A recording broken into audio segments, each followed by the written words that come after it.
Okay, guys, this is a news listener by Angelo, and again, today is May 10, 2025.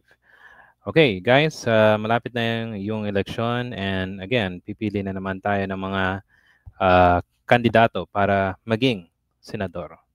Okay? So, so sa pagpili ng isang senador, kailangan natin busisiin mabuti, di ba? Hindi lang yung magandang nagawa nila, at, at syempre, kailangan mo ding tignan kung meron ba tong issue ng korupsyon, ah, issue ng, let's just say, sa kanilang lugar, o maybe sa kanilang mga sarili, or, personal issues. Okay? And alam naman natin ay mga politiko ay public officials. So may kita rin natin kung anong mga kalagayan na hinaharap nila. Okay? So let's talk about Abby Binay.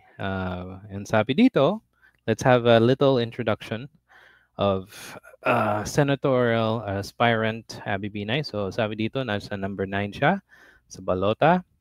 Marlene Abigail Abby Binay. Okay, ngayon mayor siya ng Makati at National People's Coalition siya, NPC. Okay? Okay, and then ang sabi dito, highest education is Juris Doctor, Ateneo of Law. Okay. Tapos, nasa alyansa siya, and sabi dito, hoping to become the second Binay family member to hold a seat in the Senate. Abby Binay, the three-term mayor of Makati, wants implement the city programs on a national scale, boost effort of local government against climate change. Okay, so ang sabi dito, ito yung mga field of expertise niya and experiences. Naging Makati 2nd District Representative siya mula nung 2007 hanggang 2016. Wow, ang haba rin. Naging mayor siya ngayon, 2016 hanggang ngayon. Okay, now, pag-usapan naman natin yung issues at controversies na nababalot kay Abby Binay. Sabi dito, ran against her brother Jejomar Junjun Binay for Makati City 2016 local election. The rivalry escalated into a public confrontation inside of a church over her family's strained ties with her husband, Makati Rep. Luis Campos. So imagine, pamilya sila, pero pinagtatalunan nila yung politika, right? And lingit sa kalaman ng iba, siguro alam naman ng lahat, ay ang pamilyang Binay ay isang malaking political dynasty sa Makati. Right? So, okay, mamaya pag-usapan natin yung political dynasty. Tapos dito, falsely claimed the Makati Taguig territory dispute was not over yet after allegedly receiving notice scheduling oral arguments for the case. The Supreme Court debunked the claim, saying there is no such document if had decided on a dispute with a finality. So, meron siyang falsely claim doon sa teritoryo ng Makati at Taguig na hindi pa tapos. Pero, hindi pa, kumbaga, dinebunk nito ng Supreme Court natin. Okay? Okay. Now, let's go here. Okay, ito yung mga pamilya na sa gobyerno. Okay, asawa niya, isang representative, si Jojo Binay. Alam na natin, naging vice president siya, naging mayor ng Makati. Napakatagal na nila doon. Okay, pati nanay niya, naging mayor. Si Nancy, senator. Naging senator kagad, right? Wala pang local experience pero naging senador right away. Okay?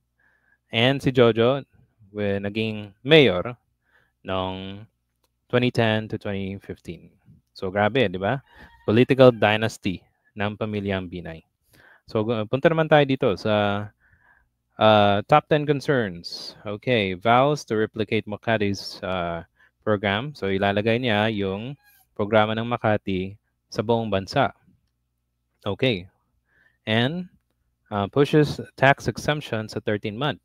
Okay, that's good. Overtime pay, both public and private sector. Okay, ganda yan.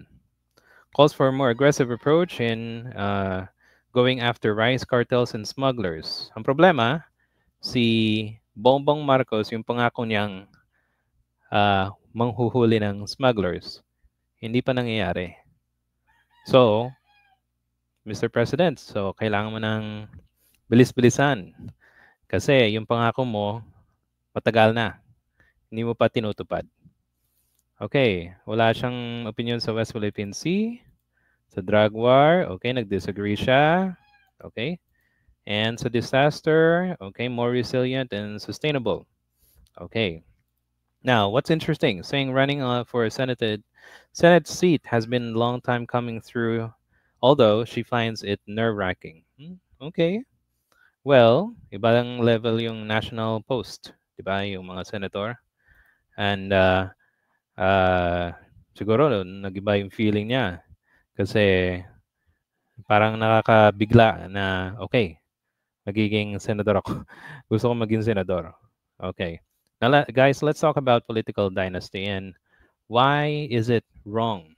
Okay? And sabi dito, okay, I think nakikita nyo sa Google, political dynasties where family members repeated hold political office are problematic because they can lead to corruption, hinder democratic processes. Again, demokratikong bansa tayo, uh, democratic, okay? And concentrate wealth and power in the hands of selective few, okay? So imaginein mo yung mga Villar, mga Cayetano, mga Revilla, ano pa, mga Marcos, mga Duterte, ang tagal na nila sa politika.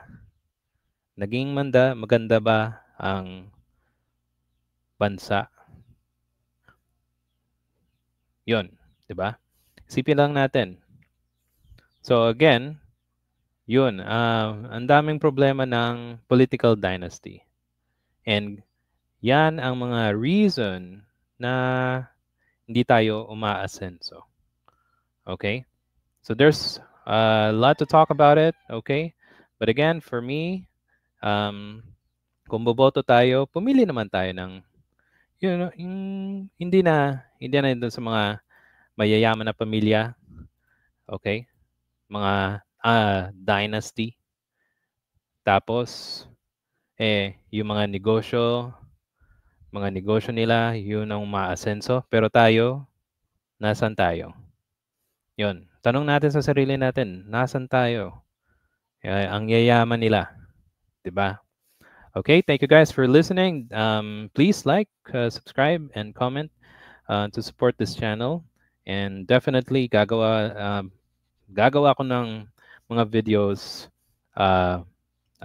more about politics. Okay? Thank you and see you again. Bye.